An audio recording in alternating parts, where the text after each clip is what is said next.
Film diawali ketika seorang perawat bernama Amy Lauren sedang menangani pasien di rumah sakit Parkfield Memorial di New Jersey pada tahun 2003. Pasien yang ditangani oleh Amy saat itu, seorang wanita lansia yang ditemani oleh suaminya yang menjaga dengan setia istrinya. Amy memperbolehkan suami pasiennya untuk menjaga istrinya sampai besok pagi karena iba. Sedangkan aturan rumah sakit tidak memperbolehkan keluarga pasien untuk menginap. Dan benar saja, besoknya Amy ditegur oleh atasannya karena mengizinkan keluarga pasien menginap dengan alasan anggaran buat kopi dan teh sangat terbatas.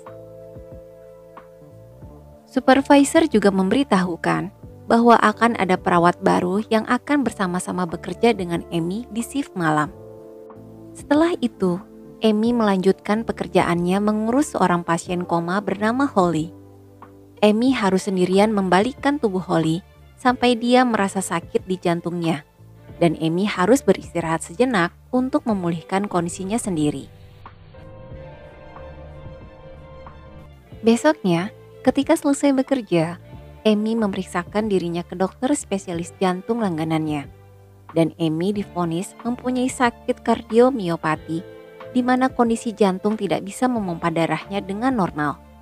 Jika dibiarkan terus bekerja dengan keras, maka Amy akan menderita jantung koroner.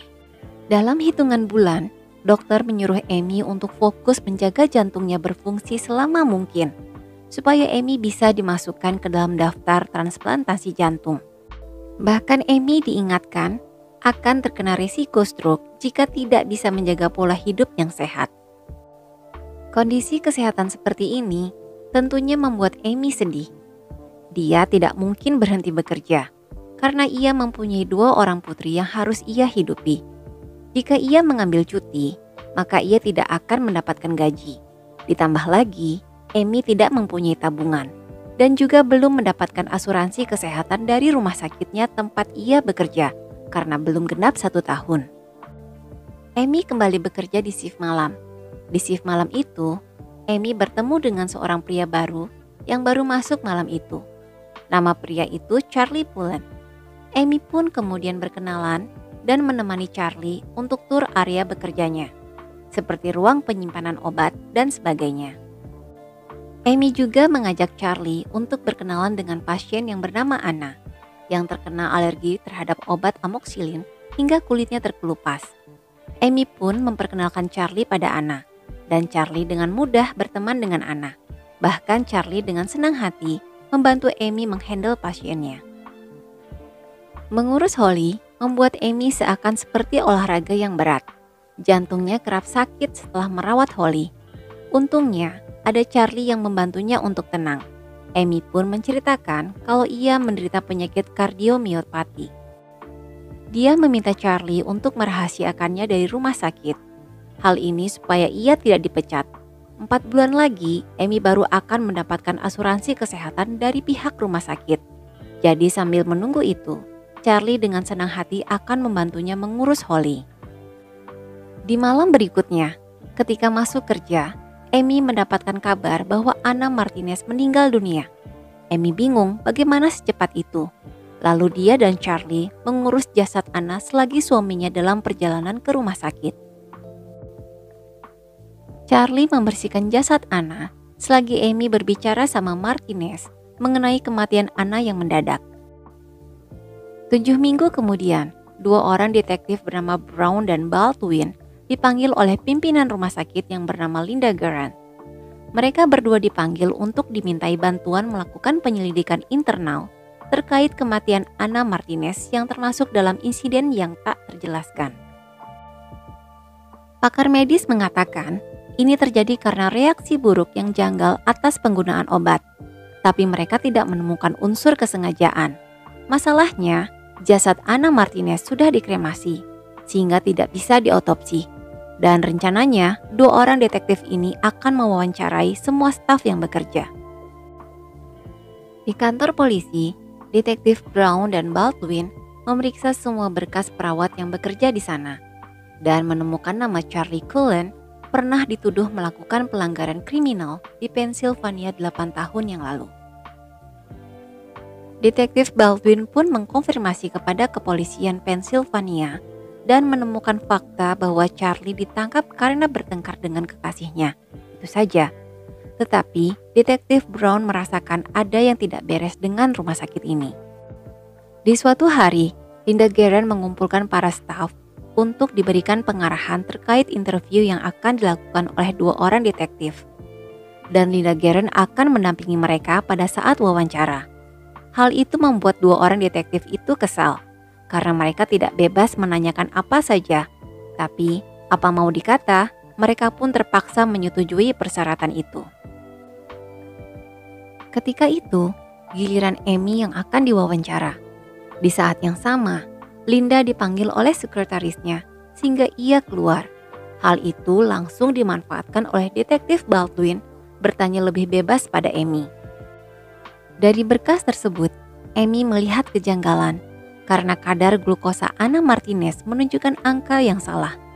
Tidak ada tes di peptide, yang artinya insulin dalam jaringan yang tidak dihasilkan oleh tubuhnya sendiri. Bisa jadi dimasukkan oleh orang lain. Selain itu juga, Martinez bukan penderita diabetes. Ketika Linda datang, mereka lalu menghentikan pertanyaan tentang insulin dan mengalihkan pertanyaan tentang Charlie Cullen. Amy pun menjawab, Charlie adalah perawat yang berpengalaman yang bekerja dengannya. Tidak mungkin Charlie melakukan kelalaian itu. Lalu Detektif Brown meminta hasil investigasi internal yang dilakukan oleh Linda selama 7 minggu terakhir ini. Dan Linda pun berjanji akan mengirimkan hasilnya besok hari. Di lain waktu, Amy tetap melakukan tugasnya. Ketika ia harus memberikan CPR kepada pasien yang sekarat, Amy melakukannya dengan susah payah karena kondisi jantungnya, hingga membuatnya gampang lelah. Dan Charlie selalu membackup Amy dan menolongnya. Bahkan Charlie pun mengantarkan Amy ke dokter untuk check up kondisinya. Charlie juga menyuruh Amy untuk memberitahu anak-anaknya, supaya jika terjadi sesuatu, mereka bisa melakukan pertolongan pertama atau meminta pertolongan 911. Sementara itu, Amy harus bisa bertahan 2 bulan lagi sampai ia mendapatkan asuransi kesehatan. Di rumahnya, Amy pun memberitahu Alex mengenai kondisi jantungnya. Charlie juga mengajari Alex prosedur memanggil 911 dan lain-lain. Di lain tempat, Detektif Brown dan Baldwin akhirnya mendapatkan hasil investigasi internal dari Linda. Mereka pikir akan mendapatkan berkotak-kotak berkas, tapi mereka kaget karena cuma dapat 1 berkas map tipis hasil investigasi selama 7 minggu. Dengan kesal, Detektif Brown mendatangi Linda di rumah sakit dan menanyakan hasil investigasi yang dia berikan. Brown ingin Linda menyerahkan bukti yang dia tahan. Karena merasa dipermainkan olehnya, dengan emosi, Detektif Brown membentak Linda dengan menyuruh Linda mengesampingkan nama baik rumah sakitnya. Rupanya Linda tampaknya khawatir dengan masa depan rumah sakitnya jika memang terbukti ada malpraktek di sana. Karena perlakuan Detektif Brown terhadap Linda, dia akhirnya ditegur oleh atasannya dan mereka dilarang masuk ke rumah sakit lagi. Sehingga kasus ini buntu karena jasad Anna Martinez sudah dikremasi sehingga tidak ada otopsi. Terus tidak ada bukti yang mereka temukan, jadinya percuma juga. Suatu hari, Amy mendapatkan pasien baru, keluarga kecil dengan 1 anak bayi yang baru berusia 3 bulan bernama Vanessa. Sedangkan ibunya yang bernama Kelly mengalami kecelakaan sehingga harus dirawat di sana. Kelly sangat responsif meladeni candaan Amy tentang Vanessa anak bayinya. Tapi besok malamnya, ketika Amy bertugas kembali dan mengecek kondisinya Kelly, terlihat aneh. Kelly tidak merespon perintah yang diberikan Amy. Bahkan dia tidak ingat dengan Vanessa anaknya sendiri. Amy pun segera menelpon suaminya agar segera datang ke rumah sakit karena kondisi Kelly gawat. Dan di saat bersamaan, Kelly mengalami kejang-kejang sehingga Kelly meninggal dunia pada malam itu. Tom yang baru datang sambil menggendong Vanessa pun tak kuasa menahan kesedihannya. Besoknya, ketika Amy di rumahnya, ia kedatangan Detektif Brown dan Baldwin. Amy pikir dia akan ditanya tentang kematian Kelly. Ternyata mereka hanya ingin meminta bantuan Amy terkait Anna Martinez. Detektif Brown dan Baldwin akhirnya mengetahui ada korban lain. Mereka menanyakan Amy kembali tentang Charlie Cullen. Karena pihak rumah sakit tempat dia bekas bekerja tidak mau buka suara terkait Charlie. Amy tidak percaya Charlie adalah orang yang jahat. Brown dan Baldwin meyakinkan Amy bahwa mungkin Charlie tidak seperti yang Amy kira. Fakta bahwa di darah Kelly mengandung insulin membuat Amy mulai curiga bahwa ada yang tidak beres. Apalagi ini kasus yang kedua dan polisi mencurigai Charlie. Karena itu, suatu hari Amy janjian dengan teman lamanya yang bernama Lori, yang juga seorang perawat di rumah sakit lain yang pernah bekerja dengan Charlie. Setelah berbasa-basi menanyakan kabarnya, langsung Amy bertanya tentang Charlie Cullen. Lori langsung bercerita bahwa ada rumor tentang Charlie, bahwa dia bertanggung jawab atas beberapa kematian pasien. Charlie dituduh membuat pasien overdosis dan ditemukan juga insulin di cairan infus pasien. Ada seseorang yang menyuntikkan itu sebelum diberikan pada pasien. Lori lalu berkata sambil menegaskan itu cuma rumor saja. Karena ketika Charlie bekerja di sana, mereka banyak mendapatkan kematian 6 pasien setiap bulannya. Tetapi ketika Charlie pergi, mereka cuma mendapatkan kematian paling banyak 1 dalam 1 bulan. Seketika itu, Amy seperti mendapatkan sambaran petir. Dia lalu pergi ke rumah sakit tempat dia bekerja dengan setengah berlari. Dia seperti tidak memperdulikan kondisi jantungnya dan langsung menuju ke tempat penyimpanan kantong infus. Lalu memeriksa satu persatu kantong infus. Dan akhirnya menemukan ada 1 kantong infus yang bocor sebesar jarum suntikan. Karena kelelahan, Amy pun pingsan dan dia pun dirawat di IGD. Ketika siuman, Amy panik karena ada Charlie yang menjaganya di sana. Di saat itu, Amy sudah percaya bahwa Charlie adalah orang yang bertanggung jawab terhadap kematian Anna dan Kelly. Di lain hari, Amy memutuskan untuk membicarakan kecurigaannya terhadap Charlie kepada detektif Brown dan Baldwin. Dia menceritakan bagaimana Charlie memasukkan cairan insulin ke kantong infus. Karena cairan infus masuk perlahan, jadi butuh berjam-jam atau seharian untuk membunuh seseorang. Charlie bisa membunuh orang tanpa menyentuhnya. Selain insulin, bisa jadi digoxin juga disuntikan di sana, karena cairannya juga tidak berwarna. Amy ingin membantu Brown dan Baldwin dengan memeriksa laporan pengambilan obat dari akunnya Charlie, sehingga mereka bisa tahu apakah ada insulin yang diambil sebelum kematian Anna dan Kelly. Masalahnya, mereka harus punya jasad utuh untuk diotopsi. Jadi mereka pun mendatangi Tom dan dia setuju membantu mencari keadilan untuk Kelly, yaitu dengan mengizinkan kepolisian membongkar makam Kelly. Kerja Amy di shift malam sekarang menjadi tegang karena dia harus memperhatikan gerak-gerik Charlie. Amy juga mengganti ulang kantung infus yang dipasang oleh Charlie pada pasien. Jaga-jaga ada insulin di dalamnya. Amy juga mesti diam-diam mencetak bukti pengambilan obat di penyimpanan akun Charlie. Sementara itu, setelah otopsi jasad Kelly selesai dilakukan, memang benar ditemukan kandungan insulin dan digosin di jaringan tubuhnya. Pada tanggal 15 setelah dia meninggal, dan ini memperlihatkan bukti bahwa Charlie mengeluarkan insulin dan digosin dari penyimpanan tanggal 14. Masalahnya Charlie ternyata memanfaatkan bug pada sistem komputer. Jika dia membatalkan penarikan obat di menit-menit terakhir, laci obat akan tetap terbuka. Sehingga bukti yang dibawa Amy tidak bisa dipakai, karena di situ tertera pembatalan, bukan pengambilan. Apalagi sejak dia masuk, terjadi pembatalan pengambilan obat yang berulang-ulang. Linda Guerin pasti tahu masalah ini, karena dia adalah mantan perawat, kata Amy. Di rumah sakit, Linda Guerin dan pengacaranya memanggil Charlie Cullen. Dia memecat Charlie hari itu juga, dengan alasan karena Charlie salah dalam menuliskan riwayat pekerjaannya ketika melamar di rumah sakitnya.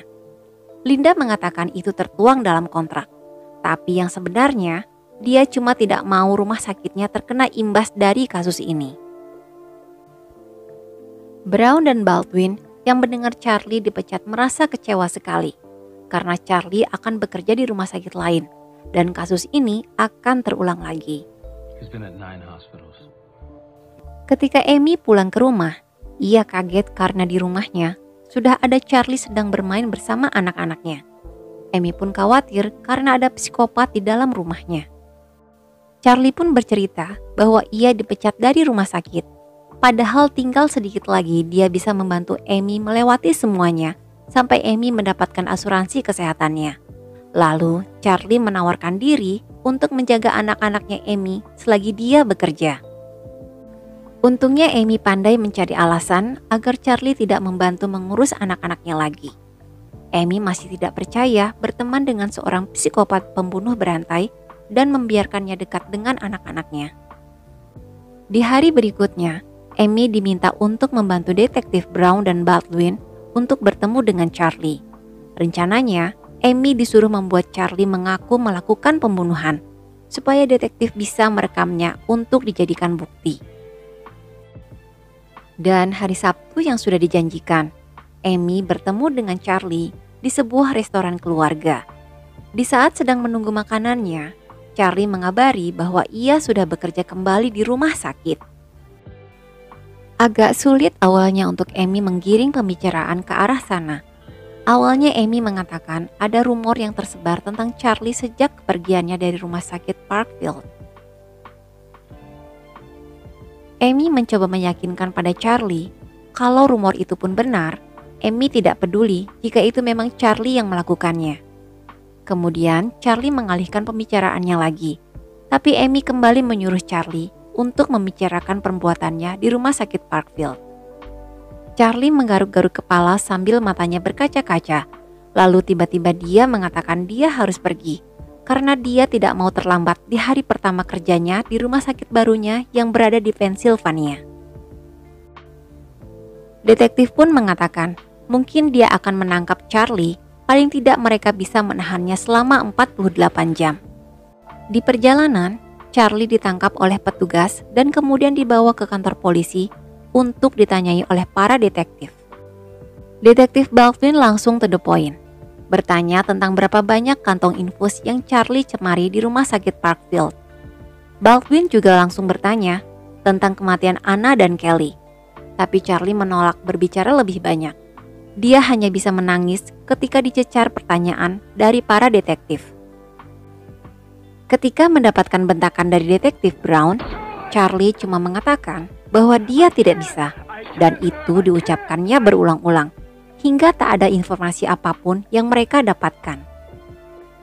Akhirnya detektif Brown memberitahukan Amy bahwa mereka akan melepaskan Charlie besok pagi karena tidak ada bukti atau pernyataan yang bisa mereka pakai untuk menahan Charlie lebih lama lagi. Karena memikirkan nasib dia dan anak-anaknya, Amy pun memberanikan diri untuk menjenguk Charlie di kantor polisi. Peran Amy di sini tidak lebih dari sekedar teman yang menjenguk sahabatnya yang lagi kesusahan. Amy mencoba menyentuh hati Charlie dengan mengingatkannya tentang bagaimana ketika Charlie dengan begitu baik dan murah hati menolong Amy selama ini dan membantu menyembunyikan penyakitnya dari pihak rumah sakit dan juga membantu pekerjaannya ketika shift malam. Amy mengatakan dia tidak akan pernah peduli apa yang sudah Charlie lakukan. Yang jelas bagi Amy, Charlie adalah orang yang baik. Karena tersentuh hatinya, Charlie pun mulai menyebutkan nama-nama yang dia ingat, termasuk Anna dan Kelly. Untuk menghindari hukuman mati, Charlie mengakui pembunuhan atas 29 orang saja, sedangkan jumlah korban sebenarnya diyakini sebanyak 400 orang lebih. Dan dia tidak pernah menjelaskan motif kenapa dia melakukan hal yang keji itu. Saat ini, dia menjalani 18 hukuman seumur hidup berturut-turut dan tidak akan dibebaskan sampai tahun 2403. Selama 16 tahun bekerja jadi perawat, banyak rumah sakit yang curiga padanya, tapi tidak ada yang pernah menghentikannya dan tidak ada proses pidana. Sedangkan Amy menjalani operasi jantung yang dia butuhkan dan saat ini dia tinggal di Florida dengan anak cucunya. Dia menjadi seorang pahlawan karena menghentikan pembunuhan berantai, dan saat ini dia masih menjadi perawat yang baik. Dan film pun berakhir. Oke sobat-sobat Universe pecinta film, sekian dulu review filmnya. Sehat selalu dan jangan lupa bahagia. Sampai jumpa di review film berikutnya. Dadah!